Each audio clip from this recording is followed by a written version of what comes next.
Hello, welcome to the video. It's a video. Welcome to the Q&A. I'm by myself today. I know you're disappointed because Adam and Ari have all the charm and I'm just here. Today we're going to be running through some questions and answers on our Discord page. You can see it maybe here. I don't know, maybe it'll pop on screen. That's kind of cool. We have a section, a section where you can leave questions for us to answer. Now, we were intending for Adam and Ari to be here to answer these questions, but because it's summer and vacations are happening and things are busy, you're stuck with me. So instead, you will be getting just me answering questions today, and we're going to go through, I think we have 10 or 12 of them we'll go through. I'll answer them as best as I can. I'm recording this after I've answered them all, so I can tell you I was trying my hardest. But yeah, that's awesome. Enjoy the content and be kind to me in the comments. I would say our process, or my process specifically, is probably a little wonky and all over the place. I think a big part of it is, and this is hard for someone who's developing on their own, is bouncing ideas off of people. I think is huge. Hearing someone else's, a lot of what I do is I'll come up with a concept and hearing someone else's opinion on that concept, even if it's just like a small tweak, can be amazing. Another thing that I'm a big fan of is writing out roughs of a bunch of stuff. So rather than like sitting down and writing the deep history and lore of a town and finalizing it, what I like to do is I'll write 3 towns. I'll write 4 or 5 towns all at once. I'll come up with 6 characters. I'll develop a space or a world or a thing, but I'll do just the groundworks, the skeletons and bones, and then go back and start to flesh them out all at the same time. Because what it allows me to do is it allows me to intermingle and interweave concepts across multiple places and locations and areas, and really like build them together as a unit, as a place that exists, collectively. That's a weird way. I'm struggling to say the right thing here. But the idea itself, though, is just like, developing a space that feels unified rather than a bunch of individual locations that kind of work together. And if you're writing them all individually and finalizing them, then it's hard to go back and make those changes because you've already put all that work into it. I mean, yeah, I think the big part of it is like change happens and not being stuck on anything. We'll rewrite a section over and over again or completely cut spaces if it doesn't feel right. We go back and reread sections that we wrote 6 months ago and say, I don't know if this is the right thing now, over, double checking and making sure that we have a space that feels unified, or interweaving aspects of things that we've created into older stuff so it all feels interconnected, is something that we try to do all the time. A big portion of it too, at least on our side of things, has been building history through mechanics, which I think is super interesting. When we develop new mechanics, we always try to include a little bit of something in there that, we're gonna we're gonna make a magic item, but we're not just gonna make the magic item, the fiery sword of awesomeness. We're gonna give it a name, and we're gonna tie a little backstory to a character that you've never heard of. And that character might not come up, but it shows that there is a history to these things. All of our ingredients have, some of a little bit of lore that you get to learn about. So it's not just like a picture of an apple with some numbers on it associated with how you brew potions, but there's a little chunk of that. And so a little chunk of history, a little chunk of information to learn. And so, yeah, I think it's about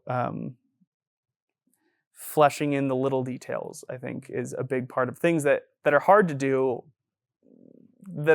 sometimes. but I think really add to the flavor and feel of the world. Really, truly, the process of creation has been just absolutely 10 times easier and better with Ab and Ari at my side, rather than the stuff I was doing prior to them joining the team, which was me sitting in a room and writing and rewriting and kind of going, is this good? Is this cool? Do I like this? So I guess the biggest advice I have for world development is trying to bounce ideas off of other people and see what their thoughts are. And if your deep players are anything like my players, just start talking about your campaign well in advance and they'll forget by the time you get there. Like, just talk about the cool thing, and when you actually implement the cool thing a year and a half later, they've completely forgotten about it. Because that's D&D and no one writes down notes, and my players barely remember my name, let alone the bit of lore that I thought was cool 6 months ago. So yeah, talk to your players, bounce ideas off of people. If you bounce off, again, if you don't want to talk to anyone in your personal group, go into the Discord. Talk about the campaign idea that you have in our Discord group. Get other people's opinions on it and thoughts. And again, maybe you can just say, that's great, but some of that there might be a golden nugget on that. So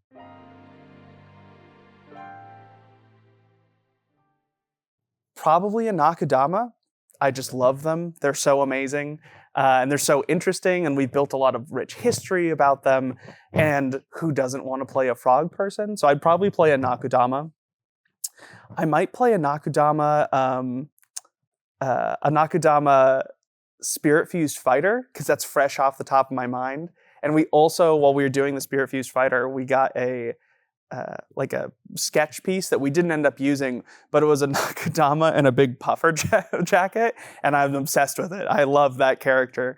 And so probably a Nakadama Spirit Fused Fighter, or maybe a College of Mass Bard, yeah.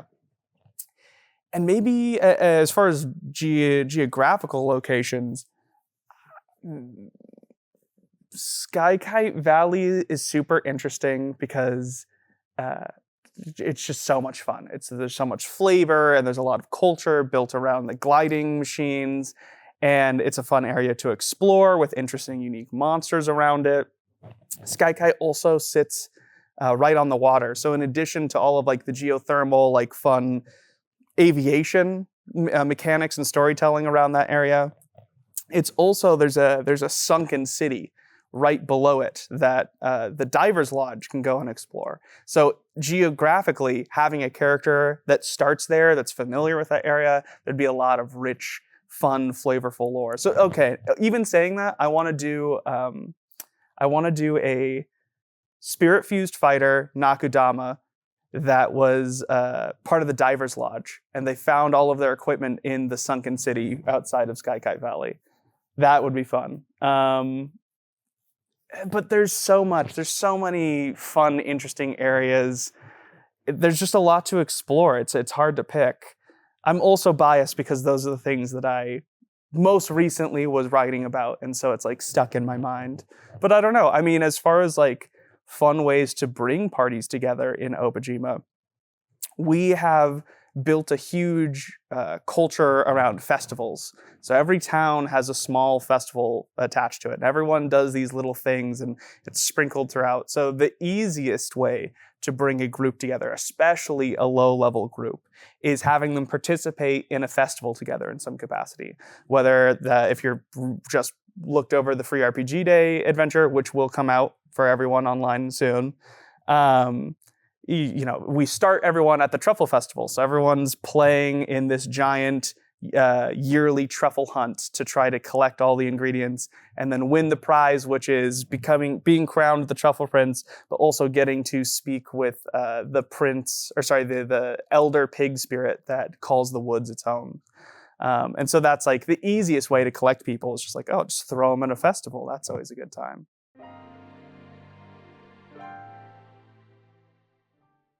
Good question. Yeah, so we have 4 races in Obojima, or lineages, or ancestry. And those are Elf, Dara, Nakudama, and Human. and human and elf are kind of like the same thing. They've just, one of them is kind of split off separately. And so that to tell our story, we have kept the lineage, the races, to those 4 specific, and we've said that on Obojima, none of the other classic D&D races exist, like Dragonborn or Gnome or not barbarian, but the barbarian race, Goliath. All of those other things, Minotaur, they don't exist. Tieflings don't exist in this space. Dwarves.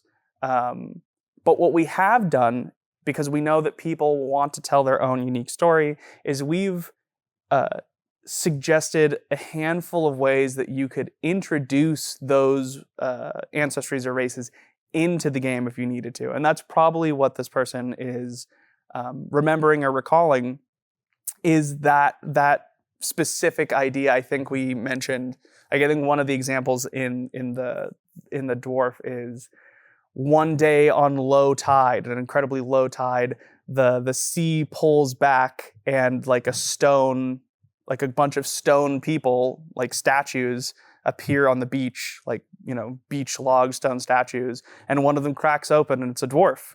And it's like, oh, that's how you've introduced a group of people onto Obojima that previously didn't exist. They were cast in stone underneath the sea just to finally be revealed on Obojima. So, the washed ashore type thing. Another thing, spirits spirits encompass a lot of different direction and can look in any way. So that's an easy way to express different characters, is through spirits taking on physical forms in some capacity. But yeah, washing up shore, I'm not going to mention a lot about what's going on outside of the island and how it works, but that's just one of the mysteries that you'll have to uncover as you read about the book and learn more about the world. So I'm not going to spoil anything right now. That's for you to discover later.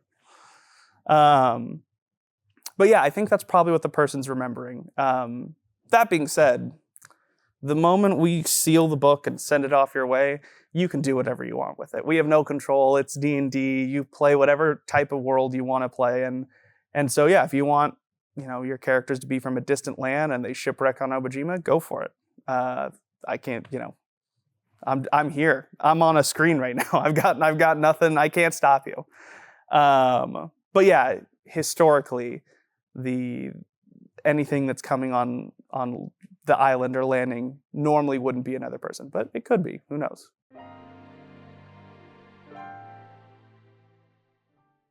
Yeah, that's a great question. We don't discuss it a ton in the book, but from our understanding, the corruption is only affecting the physical realm. So based off of how you play this, because we kind of, when we decided to, build out the spirit realm, we built out a handful of rules, and then we left certain things up to interpretation so the players can utilize them how they want.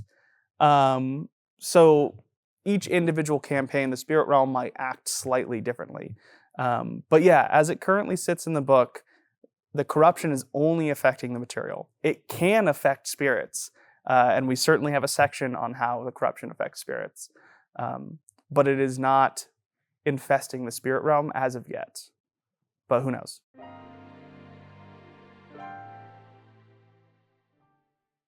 We've replaced a lot of creature types and put them all into spirits. And so certain undead, like ghosts, I don't know what those, I guess they're just undead, but like ghosts and banshees and things like that have instead been taken and replaced with spirits or demons. Standard undead, not to say you couldn't have those. In fact, there is a place in Obojima where we do specifically mention undead. But it is not like a rampant thing. Like we even mention in this space, one of the locations specifically deals with undead. And they understand that the undead is fairly unique to them, and because of that, they keep it hidden. They don't want other islanders to understand that this, they're adding shambling life back into a person.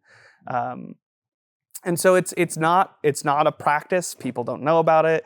It's not something that you would often occur. Like, you wouldn't go out into the middle of the woods and find like a random zombie going around. That being said, we do have certain creatures that we have chosen to be the analog for zombies and undead in the world. And those creatures would be things like corrupted muck, which are the corruption breathing sentience into swamp and pond water and clay to generate these like dark creatures that go out with the intention of spreading the corruption.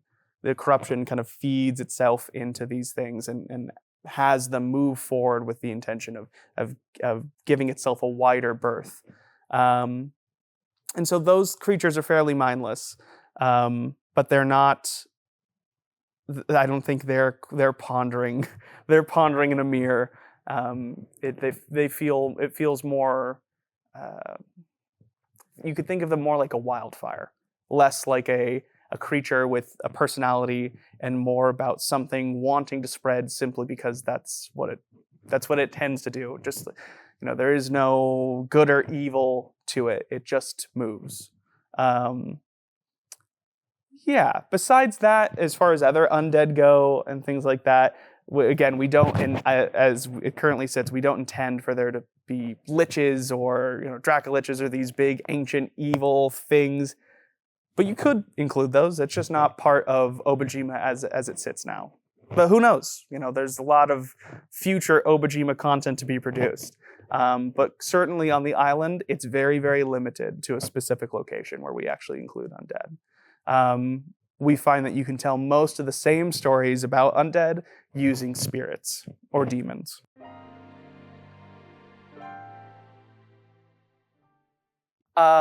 Yeah, the map that you've seen of Obojima, the one in the background, and maybe it'll appear here, right? It's maybe in front of me, maybe it's behind me, I don't know. Maybe it's doing a little dance. It is kind of a lie. That map is a lie. It always has been. Not on purpose, though. Mostly because I rushed it. I was excited. I wanted a map. I wanted to show people something.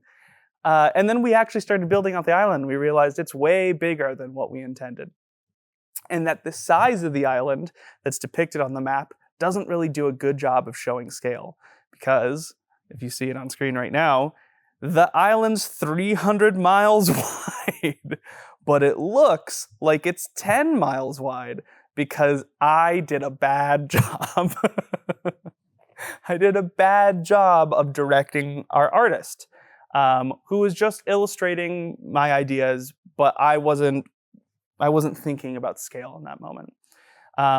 Now you might say, well, there's only one island, there's only one mountain, and that's true. There is only one mountain. It's called Mount Abora, and it's huge. It's 75 miles wide, and it's 1,500 feet or 15,000 feet tall. It is a ginormous mountain with multiple peaks. And it takes up the back half, separating the land of hot water from the gift of Shiratashi and the Gale Fields and the Brackwater wetlands. It is this ginormous thing. It's its own ecosystem. It's the only place you'll find snow. It's an amazing space. But it looks like an anthill on this map, and that's my fault. So we are working on a new map to help build in the scale and show a better idea of what we're intending. The concept or the idea that we had is that we're depicting 30 locations, which are cool and important information, but they're just small locations within a grander map of a bunch of other small villages and towns and cities and things like that. And so, yeah, the map's big. It's 300 miles across. It has a bunch of Great Lakes and giant rivers. It has 4 big rivers, which are 4 elder spirits. They're all siblings of each other. And yeah, it's huge. It's ginormous. It's mega. It's awesome. You just can't tell because I'm bad. I'm bad at my job.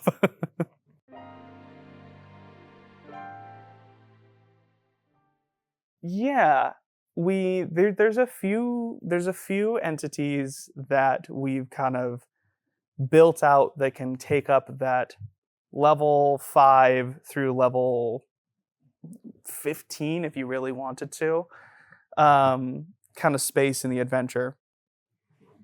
Obviously, the corruption is built out to be a larger issue to deal with, but is not necessary for you to, you could completely ignore the corruption and just play on Obojima without it. But on that scale, there's like kind of the darker, more nefarious sides of Obojima.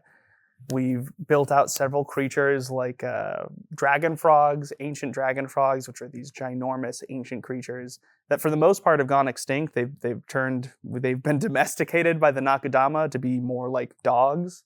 But a few of these ancient ones still exist on the island, hidden away, trying to stay away from civilization. So that could definitely be a threat that you could pull out on. Some of the witches from the covens are a little more nefarious, and so you could pull out some of these elder witches, coven leaders that might have more dubious reasons for exploring the island, or might be a little more nefarious.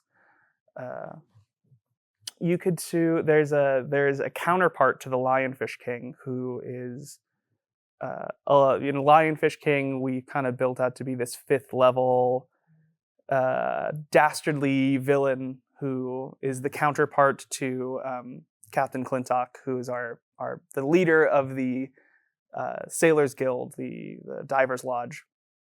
And the Lionfish King, you probably heard us talking about it, is kind of built out to be this heel, this 5th level kind of bad guy that takes on the Western Island. Well, he has a more nefarious counterpart and a more dubious, evil counterpart that's also a fish folk. I think Adam named him Venomous Rex. And he is I want to say like a viper fish, and is much scarier and more evil, and maybe even a little infected by the corruption potentially. As far as other late game entities and things like that, there are other characters. Really what we've done is we've built out NPCs. We've built out a lot of NPCs, and we've generated a lot of characters in the space, but we've not assigned value or challenge rating to them. So you can kind of push them into a space that you need to apply. I could certainly see some of the sword school leaders being potential antagonists to the protagonists in some capacity. I could certainly see some higher level mischievous characters up in the mountainsides, maybe even the ones dealing with undead from the previous question. They potentially could be some later game antagonists, depending on how you want to play it. But for the most part, we've left the dangers of Obojima. We've created some content for you, and we've given content on how to develop these antagonists, but we've not built them into the world as much. We give a lot of, in fact, there's a whole rules we might even talk about it on the podcast, but there's a whole section on building out antagonists and villains for your campaign. But we didn't pre-generate a bunch of antagonists and villains because Obojima doesn't really have a lot of them. For the most part, it is a community and island full of good-natured people. And so if we generated a bunch of these evil people and threw them all throughout the world, or maybe not even evil, but nefarious, or kind of, people with gray morals, it would start to feel less like Obojima. Instead, we give you a lot of rules on how to generate antagonists, and then say, you build out one that you think fits the story that you're going to tell, and we'll assist you on making that happen. As for monsters, though, there's definitely a handful of high-level creatures and demons and things like that are scary that you can throw in there. Big bad bosses like Oathbows and more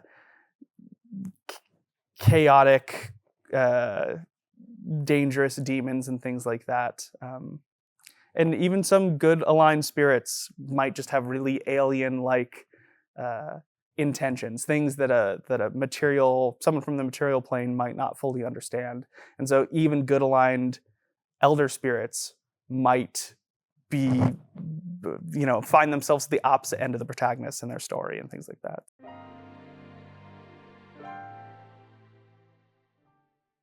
It really depends. When we were generating it, we were specifically trying to give a benefit and more of a reason to swap between single-handed and dual-handed, because no one ever does that. Usually you have a versatile weapon, the person's either always using it two-handed or using it one-handed. There's never a reason to swap in between.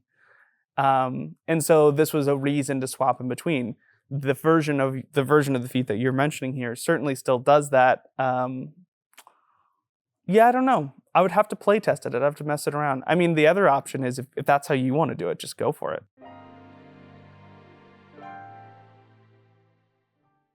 The corruption is there, but it doesn't always need to be the center focus or even in your game at all. I think what makes a campaign or what makes a world feel lively is for there to be all of these things occurring and for not everything to be buttoned up at the end of a story. So you can have the corruption exist in your world and have the campaign not focus on it at all, which is totally fine. It's not necessary for your campaign to focus on the corruption.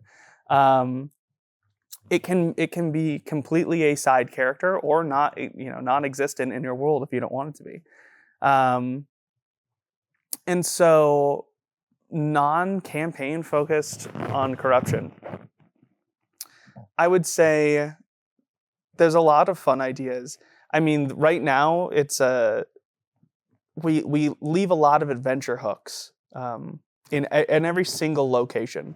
So a lot of locations, there's 30 of them, and each one of them has 2 to 4 adventure hooks in it for you to build on and play around with. And some of those adventure hooks can be turned into these huge, grand, like overarching story arcs and campaigns that you can run.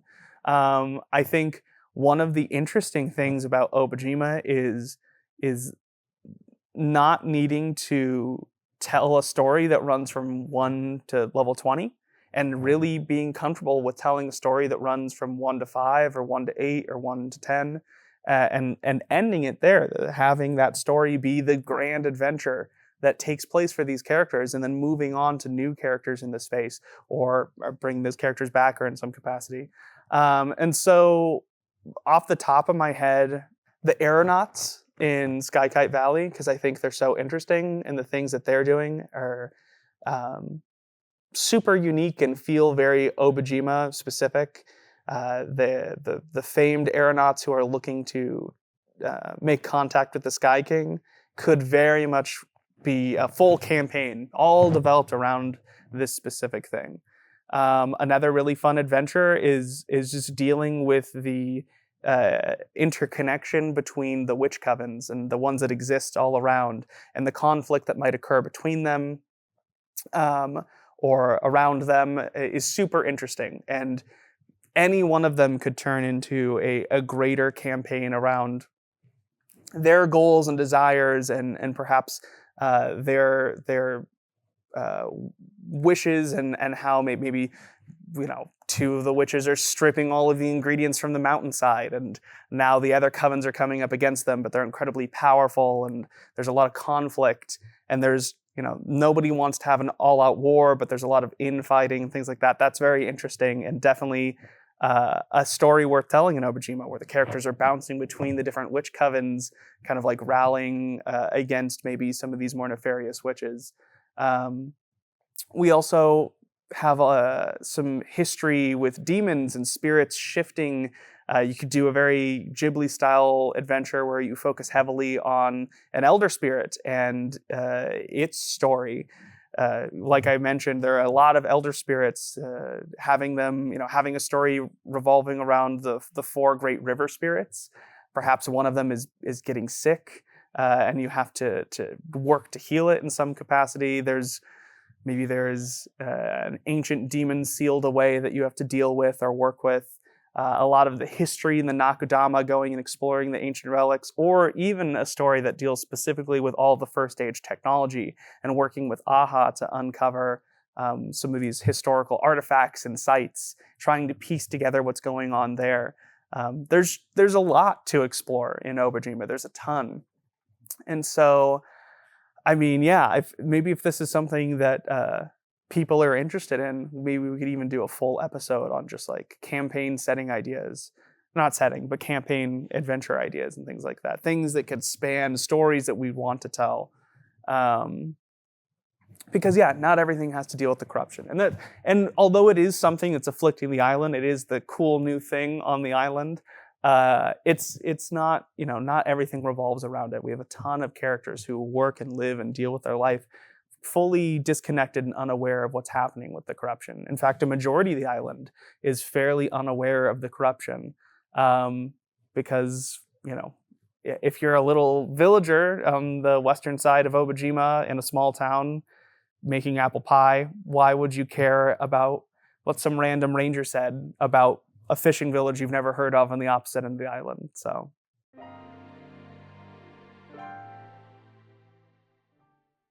I really like the idea of both the origami mage and the Oni sorcerer. I think those are both really interesting concepts. I think I did a fairly decent job of turning what people would have assumed was going to be like a for the origami mage specifically, like a creature summoning type subclass, because that's what you would assume. That's, I think, a lot of people generally go to like creation and summoning monsters and things like that, which we could have done. But I think D&D is hard to run summoning classes in general, which you can see in a lot of my builds and other things like that. I do a lot to try to give you the feeling of summoning, but not actually having summoning. So with the origami mage, I feel like I did a good job of averting expectations, but still making something really interesting.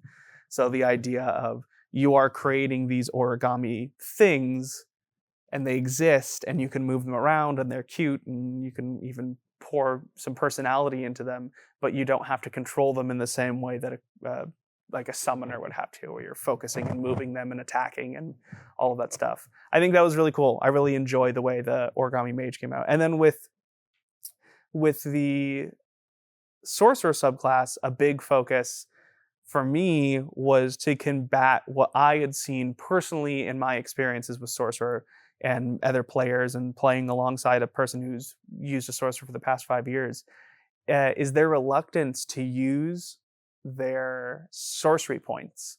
And so with the desire, like, oh, how'd the combat go? Oh, it was good, but I had, half my sorcery points left over. It's like, well, why didn't you use them in the combat? This was the big bad thing. Well, I feel like I shouldn't because I need to keep them. And so what I think this class does very well, or at least what I was very happy with when